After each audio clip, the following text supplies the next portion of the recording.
இது சாமி கோபமோ இல்லை பூமி சாபமோ?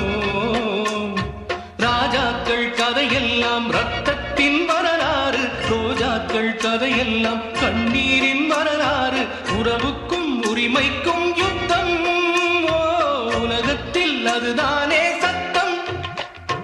உடல் என்ன, உயிர் என்ன, உறவென்ன, உலகென்ன, விதி என்ன, விடை என்ன? மனமே ஓடும் நதியெல்லாம் கடலோடு, உடலெல்லாம் மண்ணோடு, உயிர் போகும் இடமெங்கே மனமே?